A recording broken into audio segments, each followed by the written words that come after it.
Einstein के बेटे के बारे में हम में से किसी को कुछ खास पता नहीं होगा, अपने बाप की तरह ही जीने था, लेकिन एल्बर्ट आइंस्टाइन ने उसे अपने घर से निकाल दिया था। एल्बर्ट आइंस्टाइन ने इतनी नफरत से क्यों करता था, आखिर क्या वजह थी, ये सब कुछ जानिए आज की इस वीडियो में। 1904 में मेलावा मेरक ने एल्बर्ट के दूसरे बेटे यानी हैंस को जन्म दिया था। जब वो 10 साल का था तो उसके वालिदैन तलाक के बाद अलग हो गए।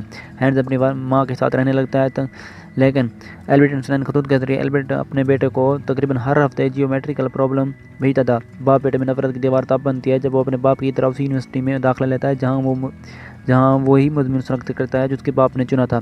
आइंस्टाइन की इसी वजह से उसे नफरत होने लगती है। इसको लगता था कि सिविल इंजीनियरिंग चूज़ करने से उसकी लाइफ बर्बाद हो जाएगी। आइंस्टाइन इधर हैंस भी अपने इरादे नहीं बदलता।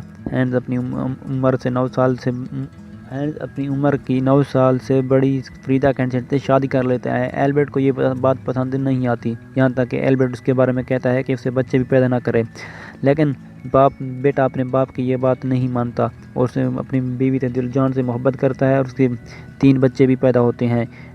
1947 में हैंस को यूनिवर्सिटी ऑफ कैलिफोर्निया में जॉब मिल जाती है, लेकिन ये बात भी बेटे को पसंद नहीं आती, ना ही उसे अपने गुस्से से ख़त्म कर पाती है। दरारें अब भी बाकी हैं। हैंस ने अपने बच्चे तो खो दिए थे, गुस्सा होने के बावजूद एल्बर्ट आइंस्टाइन ने उससे अपने बेटे से बातें करना शुरू कर दी थी, क्योंकि उनके